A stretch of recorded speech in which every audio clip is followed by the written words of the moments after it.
So in this video, we're going to find the radius of convergence r for our series given here.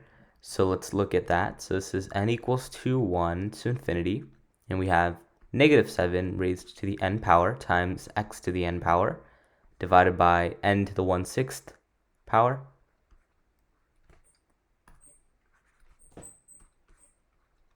Okay, so let's use the ratio test for this one as well. I'm not going to write it out. I'm not going to write out the ratio test because we'll see at the end. I'll discuss it at the end. So I'm just going to go ahead and jump to the limit. So the limit as n approaches infinity of this stuff is going to be negative 7. So we have to take a sub n plus 1. So we have to add 1 to the end. So n plus 1 times x raised to the n plus 1. And then divided by n plus 1 to the 1/6 power. All over this business. Negative 7 raised to the n times x to the n divided by n to the 1/6 power. Okay. So this is equal to, of course, our limit as n approaches infinity. What I should have done, and I should have done this before, but we can always do it now, is we could have taken this negative and brought it out. So we can actually still do that. Let's take this and just get rid of it here. And then since it's a negative 1, we can just make this negative 1 raised to the n plus 1 power. And that's all that we have to do here. And then for this one, same stuff, but it's just negative 1 raised to the n power. And the reason why we do this is because we don't even need to include this since we're looking at the absolute values. So that's gone. We don't need to actually include it here. So we end up with 7 raised to the n times 7. And then times x raised to the n times x divided by n plus 1 raised to the 1/6 power multiplied by the reciprocal. So it's n raised to the 1/6 power divided by 7 raised to the n times x raised to the n power. That's good. That's what you have here. The next thing that you want to do is you want to look at the cancellation. So x to the n and x to the n cancel. 7 to the n and 7 to the n cancel. And it looks like that's all that's canceling here. So the limit as n approaches to infinity, and we have our absolute value. And this is 7 times x times n raised to the 1/6 power divided by n plus 1 raised to the 1/6 power. So all of this is dealt with. Okay, so we can take our n's out and our 7 out. So this is the limit as n approaches infinity. And we have 7 times n raised to the 1/6 power. And what I'll do now is actually I'll just write this as the 6th root of n. It's looking better. And then the sixth root of n plus 1. Okay, and then absolute value of x multiplied by the absolute value of x. Continue this over here. So limit as n approaches infinity. And what I'll do, this is unnecessary. If you can see it, you don't have to do this step, but I'll just write this as one big 6th root. So it's going to be n divided by n plus 1 times the absolute value of x. So this stuff here, this is looking at what? So this is going to approach to 1 as n goes to infinity, because this is insignificant when we go to infinity, and then this stuff is just 1, and this whole thing is just 1. This whole thing is just 1, which means that 1 times 7 is 7, and then the limit ends up getting you 7 times the absolute value of x. This has to be less than 1 to be convergent. We can divide by 7 or multiply by 1/7, getting you to the absolute value of x is less than 1/7. And interestingly enough, this is your radius. 1/7 is your radius. Whoops. 1/7 is your radius of convergence.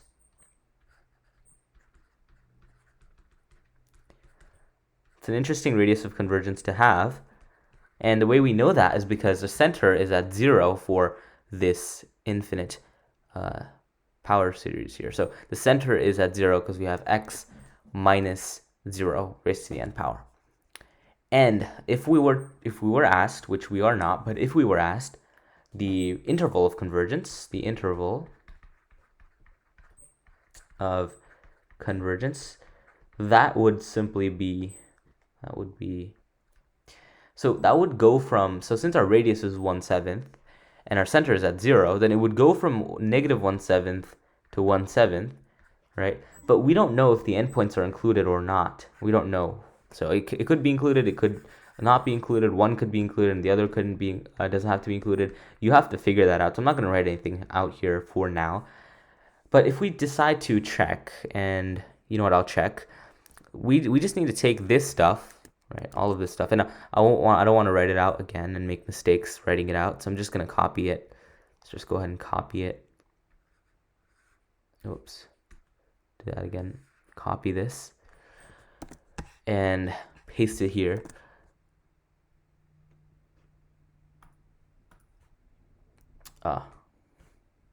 Oh no. There you go. So I'm just going to take this down here and work with it. So we have to plug in negative 1/7 and see if that is going to be convergent, a convergent series. Now, the reason why we don't know the endpoints are included or not is because if we plugged in negative 1/7 or 1/7 and we use the ratio test, we actually end up getting a value of 1, which is actually inconclusive. So we can't use the ratio test. It doesn't help here. So for the endpoint values. So let's see what's going to happen here. So if we plug stuff in, this would be, so let's do the first one. Let's do the first one when x equals negative 1/7. So let's do that one here. So x equals negative 1/7.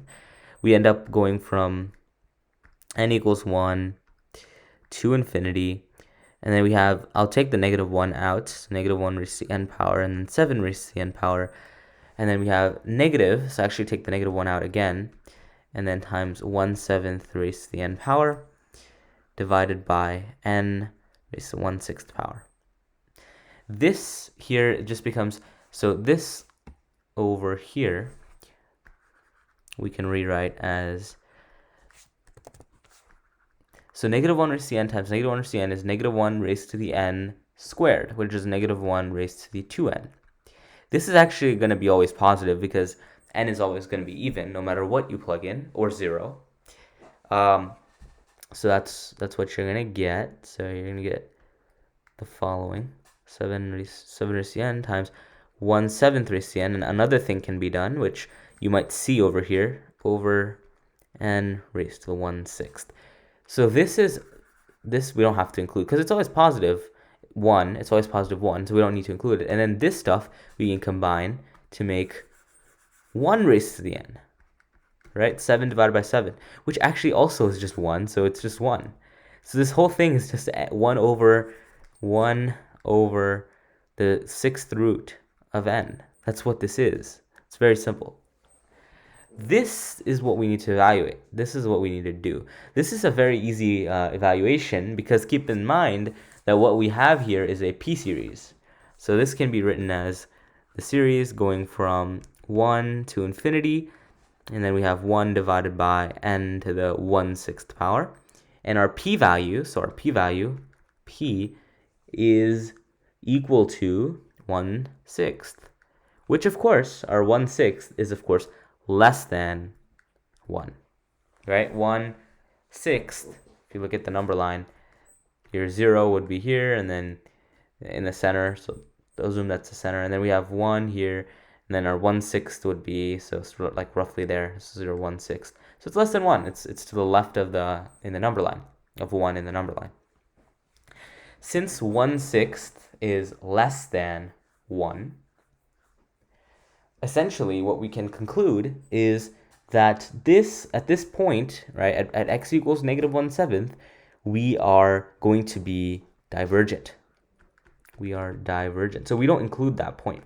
We don't include it. Our interval of convergence, as the name suggests, is an interval in where we get convergent results for different values of x. So this is not included.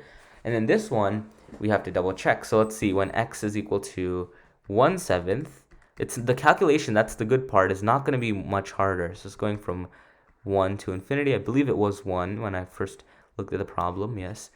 So 1 to infinity, we have negative 7, write that as negative 1 raised to the n times 7 raised to the n, and then times 1/7 raised to the n, just positive, divided by n raised to the 1/6 power.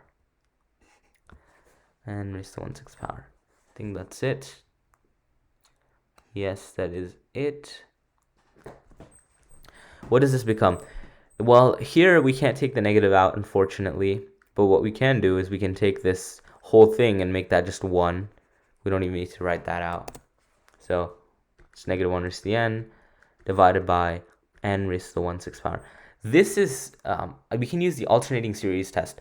Now I'm going to make separate videos on the alternating series test, the ratio test, the root test, the geometric series, p-series, telescoping series, integral test, limit comparison test, the direct comparison test. There's so many tests. There's a lot of tests. I'll do videos on those, but for now, I just wanted to, a Taylor series, Maclaurin series, all these things, but we'll focus on the tests first. But I want to focus for now on this question, so we can talk about all of that in other videos, so you can reference those. So this is going to be an instance of the alternating series test. What we can do is we can take our b sub n, which is basically the non-alternating portion, so 1 over n raised to the 1/6 power.